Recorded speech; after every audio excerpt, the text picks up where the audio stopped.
Ya pemirsa, Ketua Umum Pemuda Pancasila Yapto Suryo Sumarno kembali menjalani pemeriksaan di Komisi Pemberantasan Korupsi.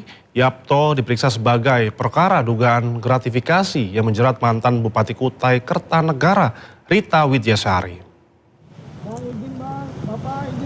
Yapto Suryo Sumarno tiba di gedung KPK Jakarta sekitar pada pukul 9 pagi. Dampingi penasihat hukumnya, Yapto tidak memberikan pernyataan apapun kepada awak media dan langsung melenggang ke dalam gedung. Juru bicara KPK Budi Prasetyo mengatakan pemeriksaan terhadap Yapto dijadwalkan kembali oleh penyidik untuk mendalami perkara dugaan penerimaan gratifikasi terkait pembayaran per metrik ton batu bara di wilayah Kutai Kertanegara. Dalam pemeriksaan tersebut, penyidik akan menelusuri sejumlah aset yang diduga berkaitan dengan penerimaan gratifikasi oleh tersangka. Selain itu, penyidik juga mendalami kemungkinan adanya unsur tindak pidana pencucian uang.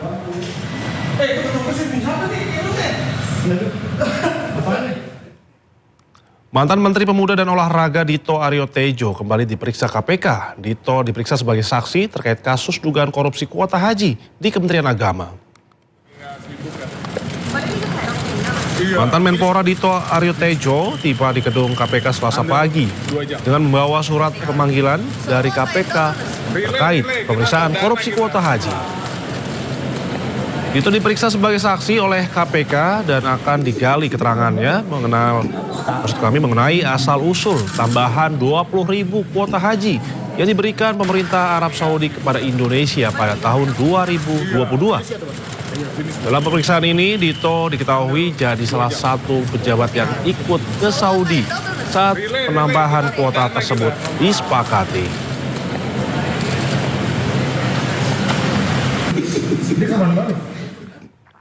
Sementara itu pemirsa, Bupati Kota Singing Sahardiman Ambi dan Sekretaris Daerah Kuansing Zulkarnain menyerahkan diri ke Komisi Pemberantasan Korupsi.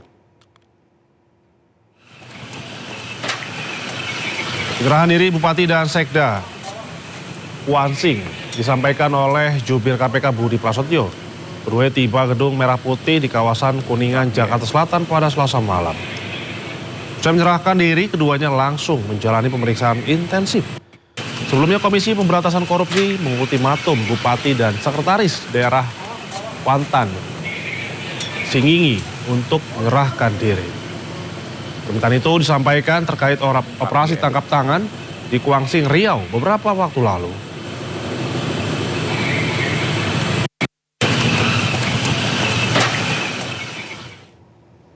Potongan komisi dari 20 ke 8% untuk ojek online atau ojol berlaku mulai hari ini, 1 Juli 2026. Aturan baru potongan 8% ini adalah sebuah langkah konkret dari pemerintah demi mendongkrak kesejahteraan pengemudi ojek online di jalanan.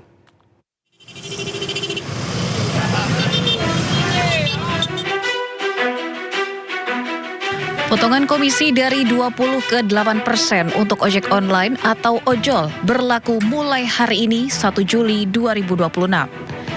Adapun porsi pendapatan yang diterima mitra pengemudi meningkat menjadi 92% dari total tarif perjalanan, sementara perusahaan aplikasi hanya dapat mengenakan komisi maksimal 8%. Kesepakatan itu diambil oleh aplikator Goto dan Grab saat bertemu Wakil Ketua DPR RI Sufmi Dasko Ahmad dan Cucun Ahmad Syamsurijal di Kompleks Parlemen Senayan, Jakarta.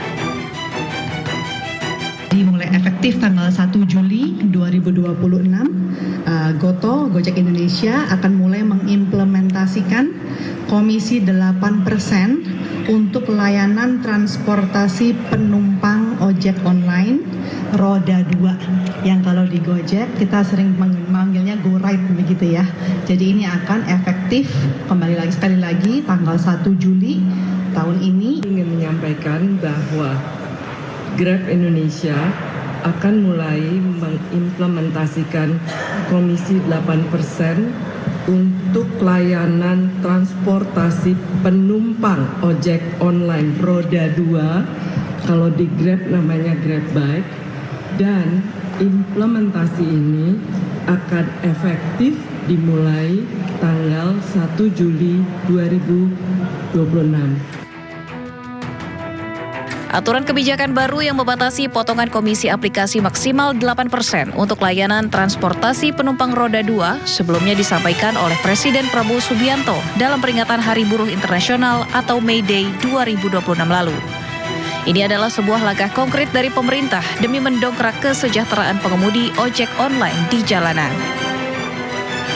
Tim Liputan iNews melaporkan.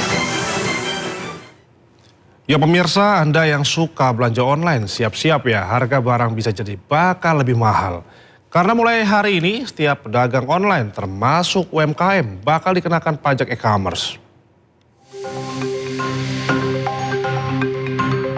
Pedagang online di marketplace resmi dikenakan pajak penghasilan mulai hari ini. Pedagang termasuk UMKM dengan omset lebih dari 500 juta per tahun dikenakan pajak 0,5%. Sementara pedagang dengan omset kurang dari 500 juta tetap bebas pajak tapi harus menyampaikan surat pernyataan. Pajak akan dipungut langsung oleh marketplace dan nantinya akan dilaporkan ke Ditjen Pajak. 4 marketplace yang ditunjuk sebagai pemungut pajak yaitu Tokopedia, Shopee, Lazada, dan Blibli. Pedagang kecil tetap dilindungi. Pedagang kecil wajib pajak orang pribadi dengan peredaran bruto sampai dengan 500 juta per tahun tidak dipungut oleh marketplace PPA pasal 22-nya. Menurut Ditjen Pajak, pengenaan pajak pedagang online bertujuan agar ada perlakuan sama antara transaksi online dan offline di tengah pesatnya perkembangan bisnis digital. Tim Liputan iNews melaporkan. Ya pemirsa, dekat dengan rakyat dan terus memberikan bantuan menjadi bentuk kepedulian kader Partai Perindo di seluruh penjuru tanah air. Salah satu aksi nyata yang gencar dilakukan yakni dengan menggelar gerakan pangan murah untuk membantu masyarakat dalam memenuhi kebutuhan pokok yang semakin mahal. Ratusan warga Kota Kendari, Sulawesi Tenggara sangat antusias datang ke lokasi gerakan pangan murah yang digelar DPW Partai Perindo Sulawesi Tenggara di pelataran Tugu X MTQ Kota Kendari. Gerakan pangan murah yang bertemakan Partai Perindo selalu hadir di tengah dan hati masyarakat ini, menyediakan berbagai kebutuhan pokok diantaranya beras, telur ayam, dan minyak goreng dengan harga lebih murah dari harga pasar. Warga merasakan manfaat nyata dari program Partai Perindo ini yang memberikan solusi di tengah tingginya harga pangan. Kemana Bu? Membantu sekali untuk ibu-ibu rumah tangga. Ibu, mau kemana Bu? Jalurnya? Jauh sekali. Nggak bisa. Ada di sini. Salah satu program dari Partai Perindo untuk masyarakat Sulawesi Tenggara. Ini juga amanah ya, amanah dari Ketua Umum kita, Ibu Angela Tanusumbio, agar program-program Partai Perindo ini selalu dilaksanakan untuk bersentuhan langsung dengan masyarakat. Gerakan pangan murah Partai Perindo digelar berkat kerjasama dengan Bulog Sultra dan Dinas Ketahanan Pangan Kendari. Aksi nyata ini sebagai wujud komitmen Partai Perindo untuk selalu hadir membantu masyarakat. Dari Kendari, Sulawesi Tenggara, Asdar Zula, iNews melaporkan. Terima kasih pemirsa, masih bersama kami di Sindo Malam. Atap sebuah bangunan pusat bimbingan belajar di Lahore, Pakistan runtuh yang mengakibatkan 14 anak meninggal dunia. Sebuah tragedi kemanusiaan memilukan melanda wilayah Kana di kota Lahore setelah atap sebuah pusat bimbingan belajar runtuh seketika dan menewaskan sebanyak 14 orang anak. Insiden maut ini terjadi saat 35 siswa tengah mengikuti kegiatan belajar di lantai dasar, tepat di bawah proyek renovasi lantai atas yang sedang berjalan. Warga sekitar pun langsung mengevakuasi para korban secara manual sebelum akhirnya tim penyelamat darurat tiba di lokasi kejadian. Polisi bergerak cepat dengan menahan 2 orang tersangka, termasuk pemilik bangunan.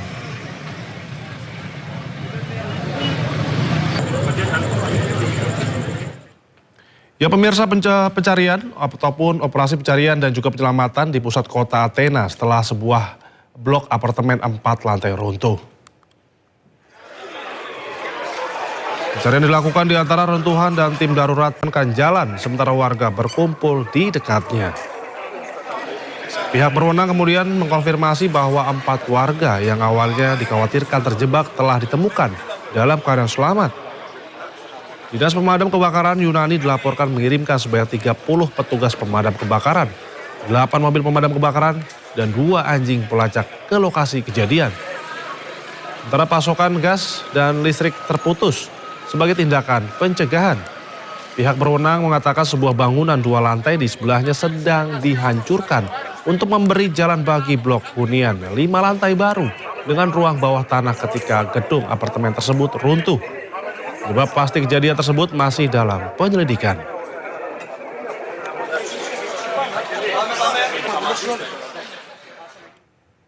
Kita ke informasi lainnya pemirsa, Israel kembali menyerang desa-desa di Lebanon Selatan. Serangan ini menyebabkan kerusakan parah di wilayah tersebut.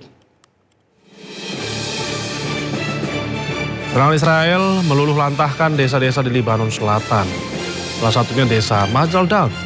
Israel mengklaim menghancurkan terowongan sepanjang 200 meter yang juga menjadi salah satu markas Hizbullah. Israel menyebut terowongan ini berisi ratusan senjata dan beberapa peluncur yang kerap digunakan untuk menyerang warga Israel. Serangan ini menuai reaksi keras dunia. Iran dan Hizbullah pun berjanji akan menyerang balik Israel.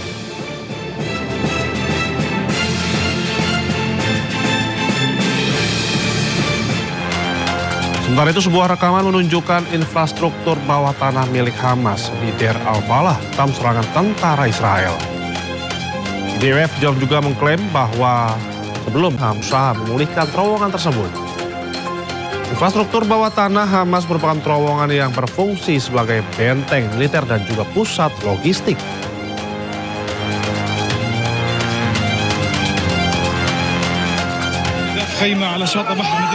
Warga dan tim medis menyisir korban dampak serangan udara Israel di pengungsian di Khan Yunis, Palestina. Pada serangan udara Zionis Israel, 2 orang tewas, salah satunya anggota Hamas. Tim medis juga mengevakuasi sebanyak 20 korban luka akibat serangan udara Zionis Israel.